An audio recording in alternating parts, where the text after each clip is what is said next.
Today, we'll be talking about CSS, or cascading style sheets. So what exactly is CSS?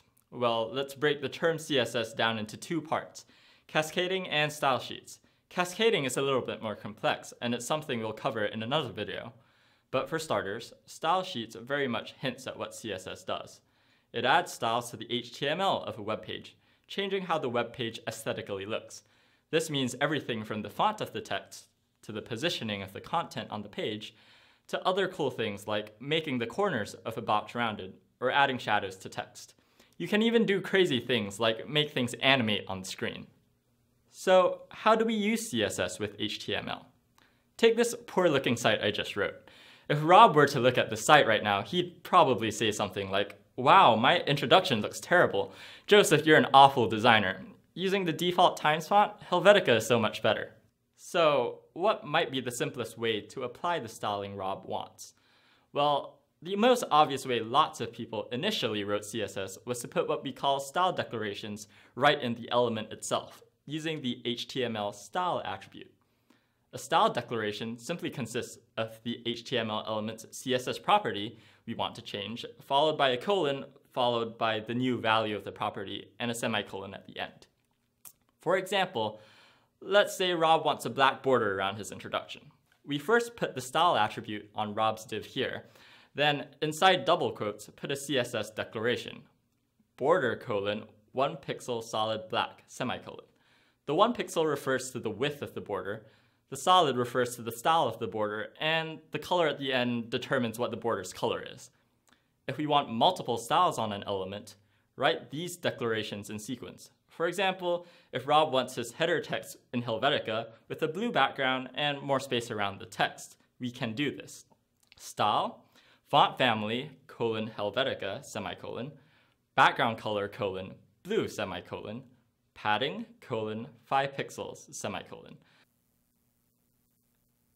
The last semicolon is actually optional, but people usually keep it in for consistency's sake. We'll save explaining some of the cooler and more complex CSS properties for another video. If you have something in mind, just Googling the effect you want, followed by CSS, will probably give you pretty good results. The cool thing is that CSS is pretty broad, so odds are if there's anything you want to do within reason, CSS can probably do it. We call this kind of styling inline styling. The element style is, well, in line with the start tag. Now, for folks who really like to be organized, you might start getting a little peeved at how messy this all looks. Imagine if you had to do this for every element on the page, plus now your HTML and CSS are all intermixed and cluttered. Gross, right? To fix this, people eventually started catching on to separating their HTML markup from their CSS styling by using something called CSS selectors. CSS selectors are used to choose elements to which declarations are applied. A selector, combined with a list of CSS declarations, is often referred to as a CSS rule. These rules would be put between open and close HTML style tags, often in the head of the document. Well, it's much easier to see with an example, so let's start by creating a simple CSS rule. First, let's put style tags in the head section of our HTML. Next, the selector. We'll start off by using one of the simplest selectors, the hash symbol, which selects an HTML element by its ID attribute. In this case, we'll select the div that represents Rob's introduction by typing the hash symbol followed by the div's ID, Rob. Now, the declarations. We add open and close braces and shift our earlier inline declarations on Rob's div inside of these braces. Refresh and cool, Rob's intro still has a black border around it, minus the messy inline ugliness. Now, what if we wanted to select the H1 inside of Rob's intro?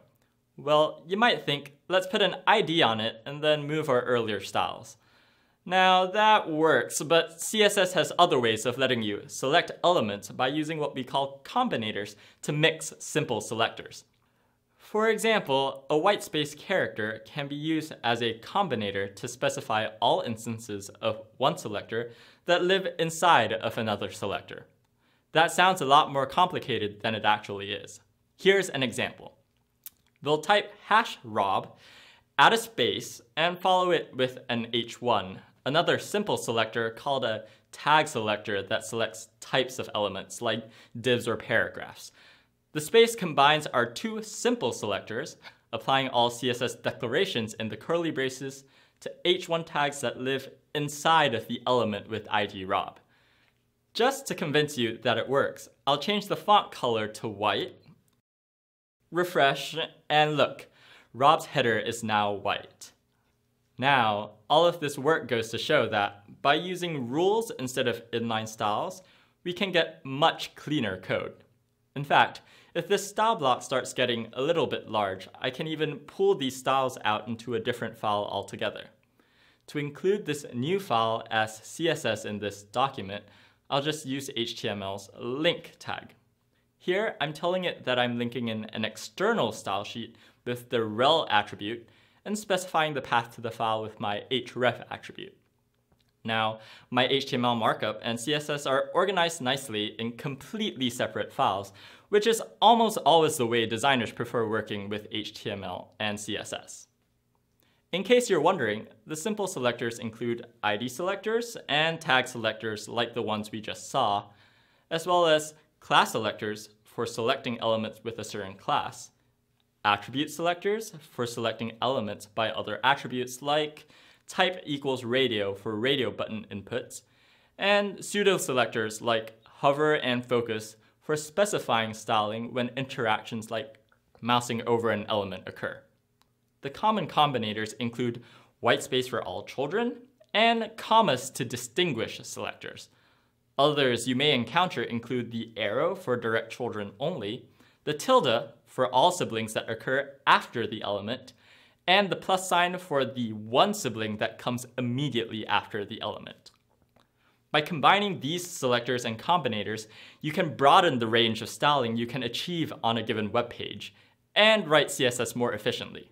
With just a couple of lines of CSS you see me typing here, I can quickly make something like this look like something like this.